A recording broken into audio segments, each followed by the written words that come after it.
Salve, salve, gente! Chegando no fim a nossa cicloviagem aqui pela capital da Paraíba, João Pessoa. E a convite do Movimento Esgotei, a gente veio fazer um cicloturismo aqui pela região. E é lamentável algumas cenas que a gente vê se repetindo na capital da Paraíba, como acontece no Recife, né? O decreto, a morte dos rios, a canalização dos rios.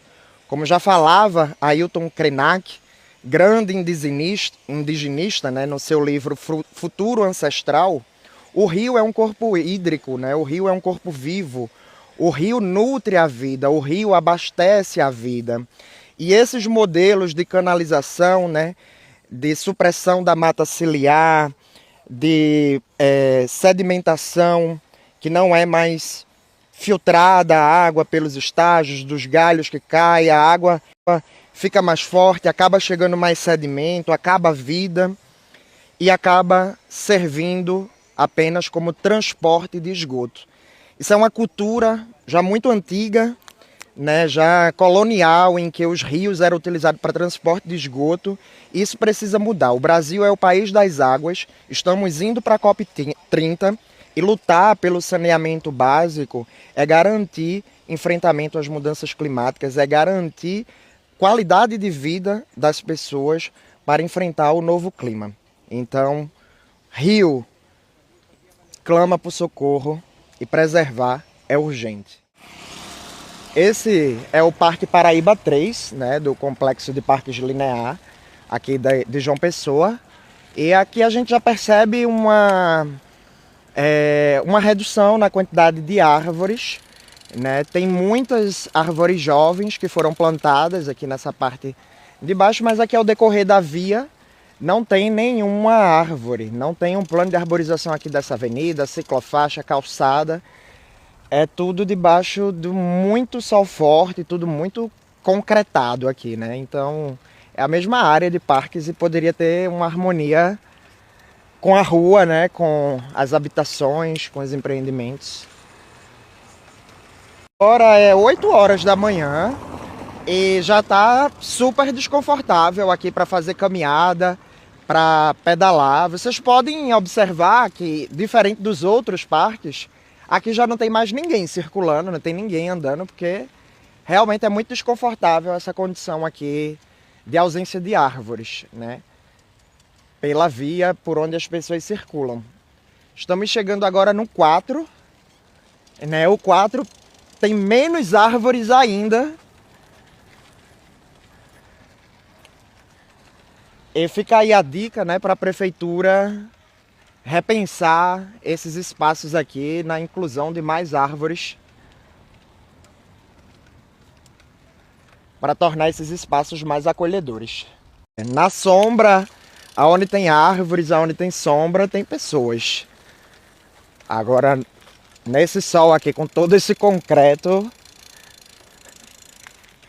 fica difícil de você resistir ao sol e ainda mais com tanto concreto no chão, todos os lados. O piso não é drenante, né? Mesmo apesar de estar do lado de uma área verde, essas áreas aqui, eu também não estou vendo sistema de drenagem. Eu não estou vendo bueiro para a água escorrer. E em alguns trechos eu já vi a água se acumulando na pista, né? Então, árvore é importante, né? Não só no interior do parque, mas no decorrer das vias, das avenidas, das ciclovias. Quanto mais árvore, melhor. O parque, né? Ele hoje está uma hipervalorização, né? O metro quadrado aqui você vê muitas construções, especulação imobiliária, apartamentos de classe média alta. Mas um ponto que me chamou a atenção foi em relação a pontos de descarte de lixo, né? Eu achei insuficiente a quantidade de lixeiras e devido a isso a gente vê muitos copos, muito material plástico espalhado pelo vento, né? Mas ainda assim há, né, uma quantidade de lixeiras, mas não há o suficiente, né? Então uma outra coisa também, pensar na cidade requer pensar em tudo. Áreas de convivência, áreas de habitação, áreas de comércio, áreas de lazer. E, além disso, tem que se pensar no manejo dessas áreas. Então aqui o parque é um parque muito bonito, né? São uma rede de parques interligados que parece já está sendo feito um trabalho de arborização aqui, né? Com muitas frutíferas, muitas espécies da Mata Atlântica, mas a gente precisa falar de manejo, né? Então há muito resíduo de poda espalhado aqui às margens do parque. E eu sei que aqui na cidade da Paraíba, a Universidade Federal, junto com a Secretaria de Meio Ambiente, na cidade de João Pessoa, faz essa coleta de resíduo de poda para compostagem. Então precisa dar uma atenção maior nessas áreas de parque para manter um ambiente mais agradável, né? Aqui é um claro exemplo do que a gente estava falando, né, a respeito do manejo do resíduo de poda, né? Essa área aqui é bem visível, que está passando por um projeto de requalificação, de reflorestamento a muitas espécies da Mata Atlântica, mas há também a ocorrência de espécies exóticas, né? Como aquele nim ali, por exemplo, aquela é uma árvore que cresce muito rápido. E a leucema aqui, essa leucema aqui deveria ser tirada urgente. Exatamente, isso é uma praga, né? Se espalha. É uma praga, né? A leucema não deveria estar nesse parque em canto nenhum. A leucema realmente é uma praga destruidora, né? Ela acaba secando o solo, né? Drenando o solo e se espalha muito fácil devido às sementes ser muito dispersa. E o nim é venenoso, né? O nim ele mata a abelha, mata a formiga, então ele acaba interferindo, né, no fluxo da biodiversidade daqui, que é uma mistura de restinga com Mata Atlântica, e precisa se pensar nisso também, né? O manejo com árvores nativas, ele é menos burocrático, porque essas árvores ela têm uma resistência maior e não requer tantos cuidados nesses ambientes ao ar livre. Mas um outro ponto, né, é a questão da descanalização desses corpos hídricos, que eu acho que é necessário num ambiente tão bonito como esse, ter esse canal. Fica até feio, né? Se fosse um rio natural, seria mais convidativo a estender uma toalha e ficar na beira do rio, até mesmo com o pé dentro da água, né? Eu não estou entendendo. Isso eu não sei se foi um trabalho artístico, uma tentativa de defesa, mas tá esquisito isso aqui. Precisa de um botânico aí para entender o que é isso aqui. Eu realmente não sei que prática de manejo é essa, eu nunca vi. Né? Tipo, no sítio a gente vê que formiga, quando ataca alguma coisa, o pessoal mais antigo bota algodão, bota um monte de coisa na planta, né? Provavelmente isso foi uma tentativa de proteção contra alguma praga, né? Mas se essa praga foi com tanta velocidade a essa árvore, precisa se entender o que levou a isso. Então talvez essa presença... Morador da região, aqui a gente tem um trabalho voluntário, e aqui é a ação de um colega que cuida aqui do setor, e ele fez esse transplante, e para proteger a planta nessa fase inicial, enquanto a pega, aí ele usou essa estrutura aqui para dar um sombreamento, uma proteção e evitar algumas perdas que ocorrem durante o processo de pega. E aí, em relação às leucemas que a gente estava falando? Leucenas, né? Elas são plantas invasoras, não são nativas daqui, da nossa região, mas elas são criticadas por uns e apoiadas por outros. Eu fico meio neutro, não quero que seja invada o parque por completo, mas algumas espécies elas tiram o nitrogênio do solo, do ar, e lançam ao solo, colocam no solo. Elas são as chamadas leguminosas. E isso beneficia o solo. Fertiliza para que outras espécies sejam implantadas. E a questão do nim, né, desse rapaz aqui, ó, o nim. O nim é uma planta indiana, é uma árvore indiana. Não é bem quista também por alguns, chega a ser tóxica para abelhas, mas é uma árvore que se estabelece bem e algumas pessoas gostam do nim. Eu não gosto, mas também não primo pela erradicação, não condeno. Então é isso, o NIM, desde que não seja em excesso, ele é benéfico também.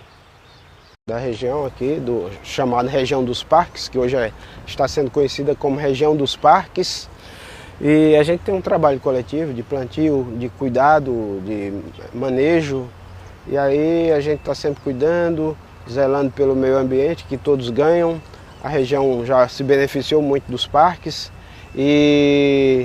E hoje é uma realidade, uma área que muito se desenvolve em João Pessoa, exatamente, e procurada por pessoas locais e de fora, exatamente por essa condição verde, esse ajardinamento que existe aqui, que a gente faz e que é com muito carinho e para o bem de todos. Eu moro aqui, já existiam esses canais, né? Na verdade esses canais não são naturais, não existem rios aqui, existiam os alagados, como eu já tenho ouvido de pessoas mais antigas aqui, alagados, que eram áreas rebaixadas e que mantinham um corpo aquático, né? Espelho d'água, etc. E aí a prefeitura, os prefeitos anteriores, gestões anteriores, na tentativa de fazer com que a área ficasse mais habitável, mais própria para a construção civil, realizou essa construção e hoje se transformou como uma espécie de rio. E aí foram outras administrações posteriores, fizeram o que hoje se denomina de Parques Paraíba. Parque Paraíba 1, 2, 3 e 4, também sempre seguindo esses canais.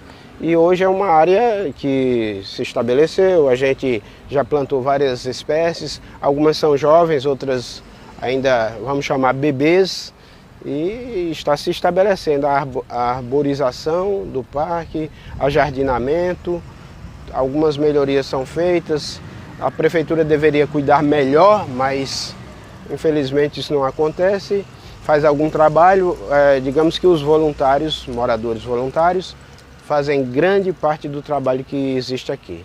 Então isso é benéfico a todos e a gente vai continuar fazendo. Falar de arborização urbana, gente, requer sensibilidade e um trabalho, um projeto que deve ser feito por especialistas, né? Aqui a gente vê um exemplo claro de que não foi pensado total, né, em sua totalidade, esse plantio aqui. Então aqui a gente tem um xixá, que é uma espécie de mata atlântica, essa árvore cresce mais de 25 metros de altura. Ela foi plantada debaixo de outra árvore e pior que isso, embaixo da rede elétrica, né? Então a gente tem 3 xixás nesse mesmo espaço. Aqui do outro lado a gente tem uns pés de peixe, né? Ok, a área tá legal, o espaçamento. Mas aqui a gente já vê outra árvore, né? Que é a palmeira. E a palmeira, gente, além dela ser exótica, ela não cumpre tanto com a sua função biológica, né, no controle da biodiversidade. Então, derrubar a árvore, reflorestar a palmeira não é um bom negócio. Isso é árvore paisagística, não é árvore para arborização, né? Então, falando de ambiente urbano, né, de planejamento, nessa rua aqui, a gente percebe que teve a intenção de arborização, tem a questão do lixo, do manejo do lixo, da coleta do lixo, e tem também a drenagem, que os bueiros para água pluvial escoar. O atual modelo, né, de urbanização das cidades, que está presente no plano diretor, na maioria dos municípios, né, ele define a arborização urbana, acessibilidade, mobilidade, né, em que os municípios devem atender a essas demandas. Então, as calçadas com acessibilidade para cadeirante, com guias para quem tem deficiência visual. Mas um fator que está chamando a atenção aqui é a ausência de áreas drenantes, né? O piso da calçada é concreto, não tem 30% de verde, como algumas cidades definem, né? E em muitos trechos não se tem arborização. E as galerias pluviais não tem, né? Em um trecho ou outro a gente percebe, né, que tem esgoto e drenagem pluvial. Aqui do canal, é um trecho que traz pra gente alertas, né, alertas de poluição e da morte do próprio corpo hídrico, né? Aqui a gente tem 3 espécies aquáticas, né? Uma de paixa d'água, uma de baronesa e ali acho que é lótus, né? E tudo isso tem um indicador. Como foi canalizado, as árvores foram suprimidas, a paixa d'água e essa flor de lótus aqui, eles é um grito de socorro do rio para resfriar a água. Então o sol bate no rio, bate na paixa d'água, absorve aquele calor e tenta manter a temperatura da água mais fresca. E a baronesa, né, já é um indicativo de poluição por esgoto doméstico, e aqui está muito claro que isso acontece devido à quantidade de óleo, né, que é visível aqui na água. Então, no decorrer desse canal está ocorrendo deságue sim de esgoto, né?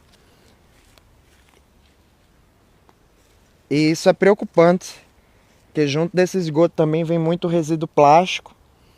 E acho que pensar em ecobarreiras no decorrer desse rio para filtrar esse lixo flutuante, esse lixo plástico, seria um bom começo.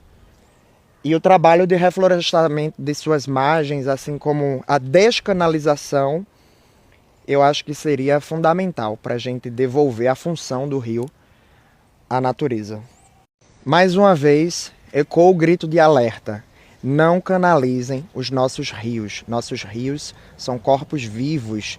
Precisa ter sua sinuosidade, precisa ter vegetação para que esse rio nutra a vida.